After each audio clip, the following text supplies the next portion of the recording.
UEFA Women's Champions League, we had the draw that happened on Friday last week. The way that the draw worked, it was the top 2 teams from each of the 4 groups were drawn for the quarterfinals. So we have our ultimate results. The first leg of the quarterfinal takes place March 18th, and the second leg will be March 19th. Semifinals set for April 19th and 20th, and then 26th, 27th, and the final May 24th in Lisbon, Portugal. But let's take a look at these draw results. Real Madrid will take on Arsenal on March 18th in the first leg of the quarterfinal. Then Bayern Munich against Lyon. In the second leg on March 19th, we have Wolfsburg against Barcelona, and then Manchester City against Chelsea. It's a WSL showdown for the quarterfinal, Christine. Big results for these top 8 teams heading into their draw. Yeah, it's going to be pretty electric. Arsenal versus Real is the first time they're meeting in Europe. I am fairly certain that Arsenal will have this locked up. However, we have Man City and Chelsea with 57% of their month of March being each other, which is kind of insane. We know that Bon Pastor is fairly used to this. She's come up against PSG about a million times when she was coaching Lyon. Certainly can weather this storm. However, Gareth Taylor's coming in with a Man City who have, of the teams that are matched up right now, the worst record, the most goals conceded, and have been hit with the most injuries. We'll see if they can manage to turn it around. I'm really, really interested to see how this Barcelona Wolfsburg matchup plays out, because we know that Wolfsburg don't really roll over for anyone. Tommy Stroot's been with them since 2021. This Wolfsburg side has been the giant slayer in a lot of ways, and they came so close to tasting success in the 2022-23 season. I think they're back with a vengeance, and Barcelona have now lost their first regular season match in 46. So I think we're seeing a little bit of weakness there and what they can exploit. That doesn't mean that Barcelona are going to roll over for anyone, but I think it makes them just slightly less scary. That's the matchup I'm really looking forward to as well. That 3-2 match. This is when I first joined CBS too, and we were covering this and really, really keyed on Women's Champions League. And it was such a good turnout. And Wolfsburg had injuries. They were grafting and they put in a shift against Barca and a high scoring match. So I think they're going to want that vengeance again against a Barcelona who we've seen their faults. They're not, I mean, they're still pretty close to a perfect team the way that they play and their record, but you know that there's weaknesses there. And I think especially with Svendes up front, this is a tough team to go against. Do not write off Wolfsburg, but that's the match I'm really looking forward to. I'm not writing off Wolfsburg, but I will say that the German teams in this one got a little bit of a tough draw. I think when you take a look at who they're up against, Champions League is such a different beast, and I think when you get into these knockout rounds, this is where it really, really kind of like you really sort of show who's what you're made of. And I think even with the legs, like you have an opportunity here in front of you. And I think that's what all teams are going to look at. And Wolfsburg, no doubt, is going to kind of carry that and take a look at the recent form of Barcelona and say, there's a chance here. We got a shot. But I think if you're Barcelona, like you come into this draw and you take a look at that and what you've kind of been putting out on the pitch, and you're motivated by that. And you remind yourself that this is Champions League and it is a different beast. And you operate and maneuver these rounds a little bit differently, maybe a little bit more finesse.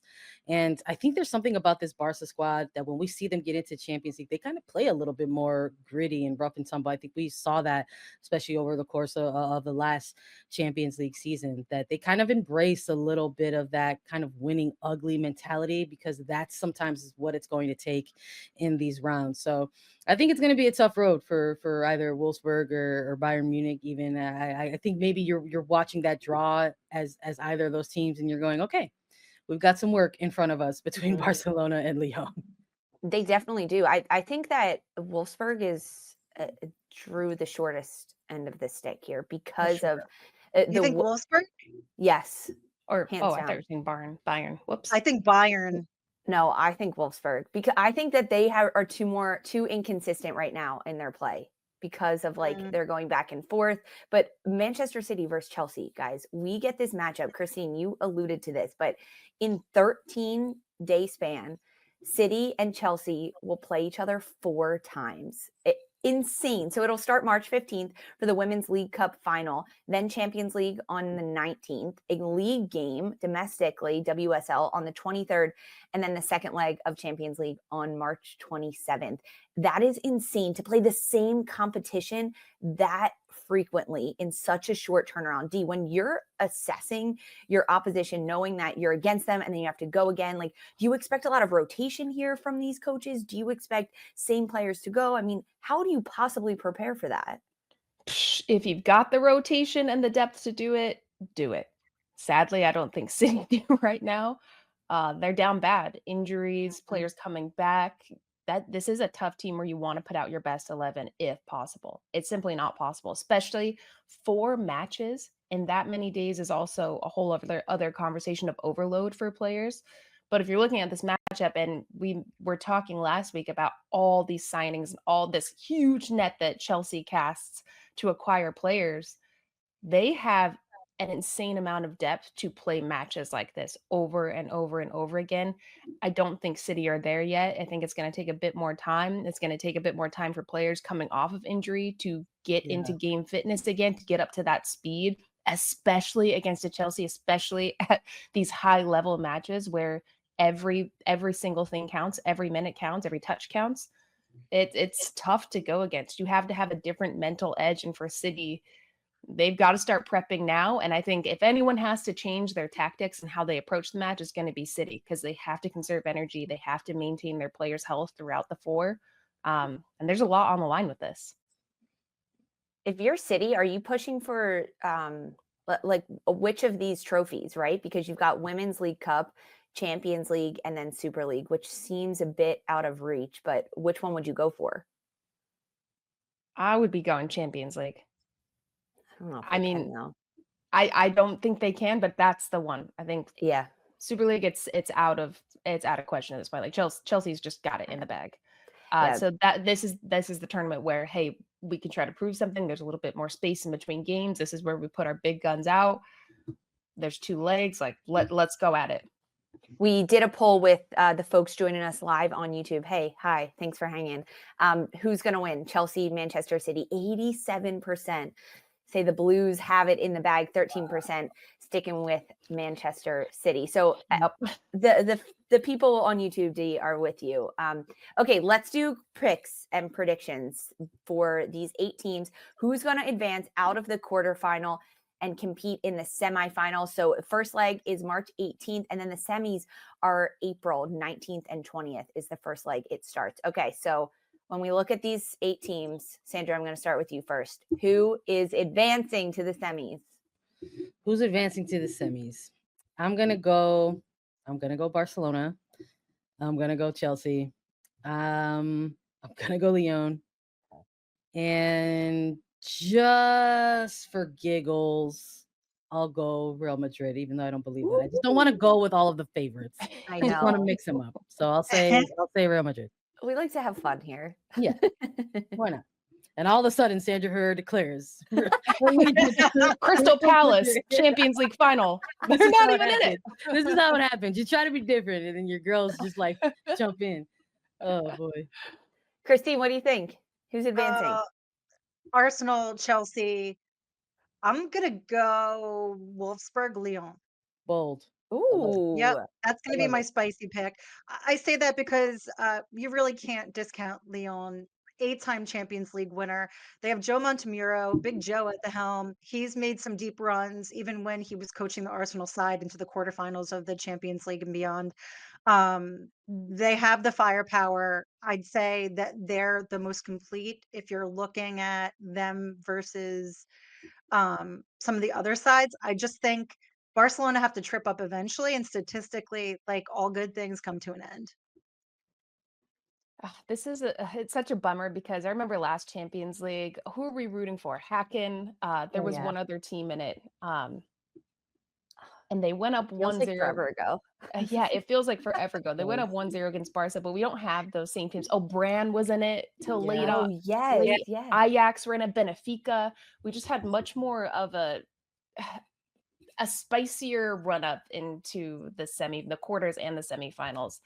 But sadly, I am going to go with the big dogs. I'm going to be I'm going to be real. I think it's going to be Barca, Chelsea, Arsenal, and Lyon to go into the semifinals.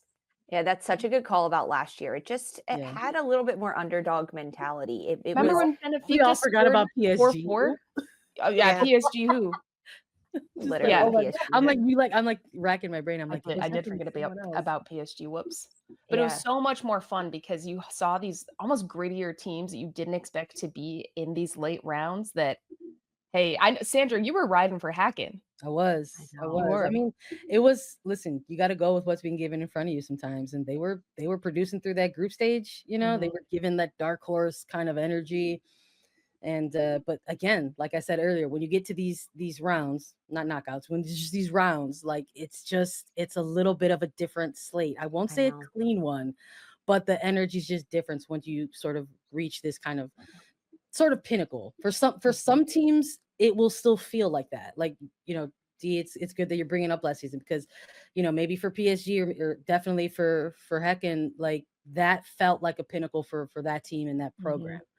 And maybe for some folks who look at this draw, it kind of gives a little bit of like, oh, this is who we thought was going to be there kind of energy, right? It's those moments in where you kind of see that parity, where maybe you see that kind of breakthrough that we used to see a lot in Women's Champions League, actually. Like, shout out to Glasgow. Like, do you guys remember when like Glasgow would like make these Champions League rounds? Like, it last year kind of gave a little bit of that, I think. And this year it sort of feels like, okay, well, we'll see. We'll just sort of see. Like, it really is kind of like, because all of these programs can perform so well in these types of high stake moments, that maybe that's where some of that energy of like anything can happen will come into play.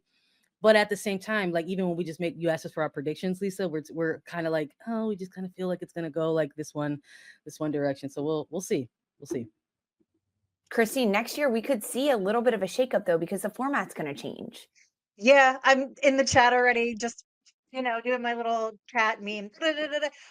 Yeah, Europa League for women startups next season, so it's going to be really interesting between Champions League and Europa League, how spicy it gets. And tip of the cap, we all want to see some of those underdogs thrive. We may see them make some really big leaps with the emergence of Europa League, make things a little bit more interesting for European play. Yeah, people love an underdog story. They do. I'm going with, yeah, man. I know. How can you not? For this quarterfinals, though, I'm going to go with all the group winners at the top of it. They're just so dominant. They're so dominant. And there's such a gap between the top one. So Lyon, Chelsea, I'm going with Arsenal, and then Barcelona. They just have a little bit of separation on their group. A little bit of depth as well that helps them in these tournament plays and these back-to-back legs and all the quick turnaround and game congestion. We'll see, guys, because Champions League is coming up. I'm so excited to get back into it, watching it. It all starts again in the quarterfinals. First leg, March 18th, with the second leg on March 19th.